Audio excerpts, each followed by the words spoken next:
السلام علیکم، میرا نام مبین زاہد ہے۔ میں ہال روڈ کا رہائشی تھا اور ایک نارمل لائف کی چینجنگ، اسے آپ کہہ لیں ایک چھوٹا سا ڈسپیوٹ یا انا کہہ لیں یا ضد کہہ لیں یا اس کو آپ کہہ لیں کہ اگر امپیشنس، تو میری زندگی ایک چھوٹے سے حادثے نے بدل دی۔ بینک میں جاب کرتا تھا، نیشنل بینک ابوظہبی میں۔ تو پاکستان آیا ہوں شادی کرنے کے لیے۔ تو 2 بہنیں ہیں، والد صاحب والدہ۔ تو شروع سے ہی تھوڑا سا کمیونیکیشن گیپ رہا ہے۔ 2004 سے 12 تک میں دبئی میں رہا ہوں۔ تو شادی کرنے جب پاکستان آیا ہوں تو گھر سے باہر نکلے ہیں ہنسنے کھیلنے گولا کھانے۔ وہاں پہ ایک لوگ موجود تھے، گروپ تھا پورا، افضال کنو گینگ، بلال کلچا گینگ۔ تو گولا پہلے کھانے کی وجہ سے جھگڑا ہو گیا، اور اس جھگڑے نے 2012 سے 22 تک، یہ 9-10 سال میں میری زندگی کو اس طرح سے بدل دیا کہ اگر میں فلیش بیک میں جاتا ہوں تو بہت دفعہ مجھے فالج بھی ہو چکا ہے سوچ کے یہ ساری باتیں میرے پہ کیا بیتتی رہی ہے۔ سنتے تھے لوگوں سے کہ دنیا میں حالات بدل جاتے ہیں اور کسی کا بھروسہ نہیں کرتے، کوئی مشکل وقت میں ساتھ نہیں دیتا۔ یہ عملی طور پر یہ ساری چیزیں میں نے اس فیز میں دیکھی ہیں خود سے، اور پریکٹیکلی جب میرے ساتھ ہوا تو احساس ہوا کہ یہ معاملات کیا ہوتے ہیں۔ شادی 16 اپریل کو شادی ہوئی ہے، تقریباً 15-20 دن بعد گولا کھانے کے ہیں ہال روڈ پہ، گولے والا بہت مشہور۔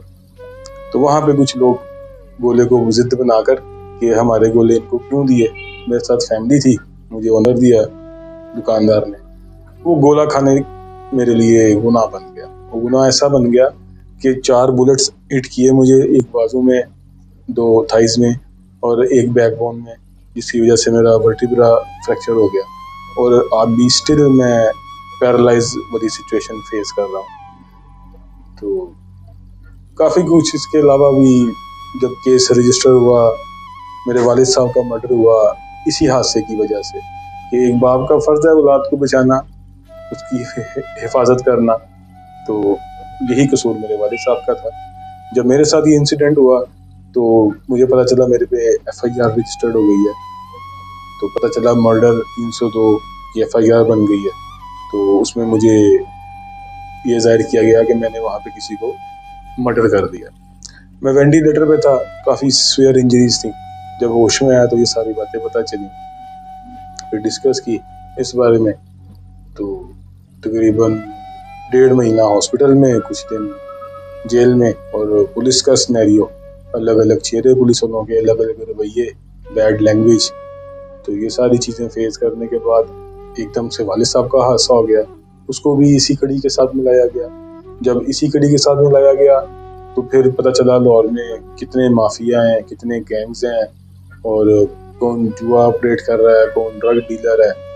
اتنے لائف تھریٹس، اتنا پریشرائز کیا گیا کہ باقاعدہ کال پر مجھے بتایا جاتا تھا کہ ہم نے تمہارے ابو کو 33 گولیاں ماری، فلاں بندے نے اتنی گولیاں ماری، افضال کنو نے 10 گولیاں ماری۔ تو نام لے لے کر ایسے مینٹلی ٹارچر کیا گیا کہ میں پیرالائز ہو گیا، ہاف سائڈ ہیڈ کا اور رائٹ سائڈ باڈی کی۔ یہ پیرالائز 2 مہینے میں رہا ہوں پیرالائز، اور اس 2 مہینے میں اور سوچتا یہ تھا کہ لوگ مجھ سے دور کیوں ہو رہے ہیں، کہ شاید میری بیماری کی وجہ سے، یا جو حادثہ ہمارے ساتھ پیش آیا ہے وہ لوگ بہت خطرناک ہیں، کسی کو ملنے نہیں دیتے تھے، گھر میں آتے جاتے لوگوں کو روک کر پوچھنا، ڈرانا، دھمکانا کہ آپ اس کو مجبور کرو کہ یہ اپنا کیس واپس وڈرا کرے۔ تو ابو میرا اس میں میرا ساتھ دے رہے تھے، کیونکہ میں مفلوج ہو گیا تھا، میرا ورٹیبرا فریکچر ہو گیا تھا۔ ڈاکٹرز کہہ رہے تھے کہ کوئی گارنٹی نہیں ہے آپ دوبارہ نارمل چل پاؤ گے کہ نہیں۔ تو بیسیکلی اکتوبر 2012 سے آپ کہہ لیں کہ میں دنیا داری میں آیا، اور پولیس اسٹیشن تھانہ پرانی انارکلی سے یہ دنیا داری شروع ہوئی۔ جب FIR رجسٹر کروانے گئے تو پتہ چلا کہ پوسٹ مارٹم رپورٹ تب آئے گی جب FIR رجسٹر ہوگی، ڈیڈ باڈی ریسیو ہوگی جب FIR رجسٹر ہوگی۔ FIR بھی رجسٹر ہو گئی، تدفین بھی ہو گئی، پھر آہستہ آہستہ سارے مرحلے، اس میں CIA پولیس کا ادارہ، FIA دوسرا ادارہ، اور کچھ حساس ادارے، تو ان سب سے جب یہ انفارمیشن کلیکٹ کی گئی والد صاحب کا مرڈر ٹریس کیا گیا. تو جو CDR سے ایک لاسٹ کال سے ایک کنیکشن بنا, وہ کنیکشن پھر 10-12 دن تک اسی پہ ورکنگ ہوتی رہی, اور جب کھل کے ساری باتیں واضح ہو گئی تو میرے لیے تو یعنی کہ شوق تھا. میں یہ سب دیکھ کے سن کے, تو جن کے لیے یہ سب نارمل تھا وہ تو ایسے باتیں کرتے تھے کہ تمہیں جیسے تمہارے والد کو مارا اسی طرح تمہیں بھی مار دیں گے, تو اپنی زندگی بچاؤ اور واپس چلے جاؤ. لیکن بیماری کی وجہ سے علاج بھی نہیں کر پا رہا تھا صحیح طرح, نوکری بھی چلی گئی اسی وجہ سے, کیونکہ ورٹیبرا بریک ہوا تھا, نہ نارمل بیٹھا جاتا تھا نہ نارمل چلا جاتا تھا. تو اس دوران کافی لوگوں کے پریشر آتے رہے, جن میں کچھ ڈیرے دار تھے, جن میں کچھ پولیس کے افسران بھی تھے. تو کیونکہ وہ لوگ ان کو جانتے تھے اچھے سے, میرے لیے یہ معاملات سب نئے تھے. مجھے نہیں پتا تھا کہ یہ لڑائی جھگڑے کے معاملات میں کیا ہوتا ہے, دشمن داریوں میں کیا ہوتا ہے. تو آہستہ آہستہ جب یہ ساری باتیں پتہ چلی, ٹھوکریں کھا کھا کے سیکھنے کو ملا, تو لیکن تب تک بہت لیٹ ہو چکے تھے. اس وقت کچھ نام سامنے تھے, جن میں جب ہار روڈ پر یہ معاملہ ہوا تو بلال کلچا گینگ تھا, اس کے بعد پھر افضال عرف کنو گینگ سے وہی نام آپریٹ ہونے لگ گیا.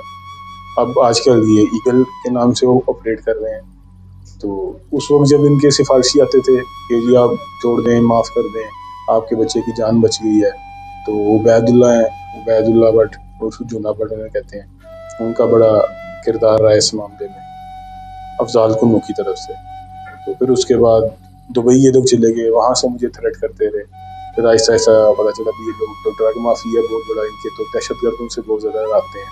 تو میرے گھر میں پکچرز بھیجا کرنی انہوں نے انویلپ میں ڈال کے, وہ انویلپ کھولنا, بیچ میں گاڑی کی تصویریں, اس پہ فائرنگ ہوئی ہوئی ہے, لوگ ڈیتھ ہوئے ہوئے ہیں, کسی کے سر پر گولی, کسی کی بازو پر گولی. تو آہستہ آہستہ کافی ایسے فیزز چلتے رہے. یعنی کہ فلیش بیک میں اگر جاؤں تو سب کچھ بھول چکا ہوں کہ 2012 سے پہلے میری دبئی میں کیا لائف تھی, اور آج اگر موازنہ کروں آج میں کہاں پہ کھڑا ہوں, تو نہ کچھ آگے نظر آتا ہے نہ کچھ پیچھے نظر آتا ہے. اگر گھر سے نکلتے ہیں تو یہ نہیں پتا ہوتا کہ واپسی جانا ہے کہ نہیں. اگر کوئی آفس میں آ جاتے ہیں کوئی کام کے لیے تو یہ نہیں پتا ہوتا گھر واپس جا سکیں گے کہ نہیں. ہر وقت مرنے کو تیار, ہر وقت اس انتظار میں کہ جنہوں نے میرے والد کو قتل کیا ہے میرے سامنے آئیں گے تو میں ان سے پوچھوں گا کہ میرے والد کا قصور کیا تھا. تو جب یہ سوال میں سوچتا ہوں تو میرے ساتھ اور بھی کافی لوگ ہیں جن کے ساتھ یہ زیادتیاں ہوئی ہیں. میں اکیلا نہیں ان کو فیس کر رہا, اور کوئی کسر نہیں چھوڑی انہوں نے مجھے تھریٹ کرنے میں, فزیکلی, مینٹلی, جہاں جہاں جو کر سکتے تھے انہوں نے کیا. FIR بھی میرے پہ کروائی, مرڈر کی, اور پتہ نہیں کون کون سی. تو لیکن الحمدللہ میں نے سب کچھ فیس کیا, میں بھاگا نہیں. ہر جگہ پہ, ہر پلیٹ فارم پہ میں نے ان کا سامنا کیا. تو اب آج کل جیسے پچھلے دنوں اٹیک ہوا بلال یاسین صاحب پہ, پھر ایک صحافی پہ بھی مرڈر ہوئے, یہ ساری اسی سلسلے کی کڑی ہیں. یہ گینگ چھوٹا نہیں ہے, یہ بہت بڑا گینگ ہے. ان کا شروع دن سے مقصد ہی یہی رہا ہے, بتا خوری, مشہور ہونا, ٹاپ 10 میں اپنا نام لے کے آنا.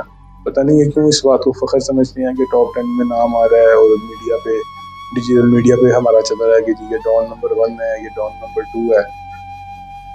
پھر قرآن ایمان کر کے آپ ایک بندے کو دھوکے میں رکھ کے اس کو مسجد میں شہید کر دیتے ہیں. نہ مسجد کا لحاظ کرتے ہیں, نہ کسی کی عمر کا لحاظ کرتے ہیں. میرے والد صاحب کی 62 ایئر ایج تھی, تو بڑے فخر سے یہ لوگ کہتے تھے کہ ہم نے زاہد امین کو قتل کیا, ہم نے اس کے بیٹے کو بھی قتل کریں گے, جو ہمارے خلاف چلے گا اس کے ساتھ ایسے ہی کریں گے. بائی نیم FIR رجسٹر ہے ان پہ. جب ان سے میرا جھگڑا ہوا تقریباً 36 FIR اس وقت تھی ان کے اوپر. تو اب ریسنٹلی جب یہ حفیظ مفتی صاحب نے یہ پورا گینگ پکڑا ہے, اس کو ڈسکلوز کیا ہے, تو بقول اس انویسٹیگیشن کے 72 کے قریب ان کی FIRs ہیں, جن میں زیادہ تر بتا خوری کی ہیں, جو کہ میرے والد صاحب کے مرڈر کی بھی مین وجہ یہی تھی. 4 گواہ تھے ہم لوگ کیس میں. تو جب یہ انسیڈنٹ ہوا ہال روڈ پر, تو وہاں پہ جو دکاندار تھا اس کو بھی مرڈر کر دیا گیا. یہ ریسنٹلی اس کا 2018 میں مرڈر ہوا ہے. تو اس میں بھی کافی بڑے بڑے نام آئے, جیسے یہ صدر ہیں ہال روڈ کے بابر محمود, پھر چمن آئس کریم والے حاجی صادق ہیں, اور کچھ سیاسی اثر رسوخ والے لوگ ہیں جو کہ اسمبلیز میں کام کرتے ہیں, اور ان کی فالو اپ بھی کرتے ہیں ہر طرح سے. کوئی لیگل ایکٹیویٹیز ان کو پروٹیکشن دینا, یعنی کہ میرے لیے تو کچھ نہیں بچا، میں نہ کوئی اب کھونے کو کچھ ہے، نہ کسی چیز کی تمنا ہے. تو اگر کوئی دل میں حسرت ہے تو اس چیز کی، کبھی یہ لوگ سامنے آئیں گے تو ان سے پوچھوں گا ضرور کہ صرف ایک گولا ہی وجہ بن گئی پہلے کھانا کہ رات کو بستر پر لیٹتا ہوں سونے کے لیے نا، تو سب سے پہلے یہ فلیش بیک چلتا ہے 2012 سے شروع ہو کر کیسے کیا ہوا. تو یہی سوچ میں سو جاتا ہوں اور جب اٹھتا ہوں یہی سوچ ہوتی ہے کہ میرا قصور کیا ہے. تو میں اپیل کروں گا برائے مہربانی میرے ساتھ انصاف کیا جائے. اگر افضال کو منہ غلط ہے تو اس کے ساتھ انصاف کرتے ہیں، اگر میں غلط ہوں تو میرے ساتھ انصاف کرتے ہیں. میں ہر پلیٹ فارم پہ اویلیبل ہوں ود ثبوت اور پروف کے ساتھ.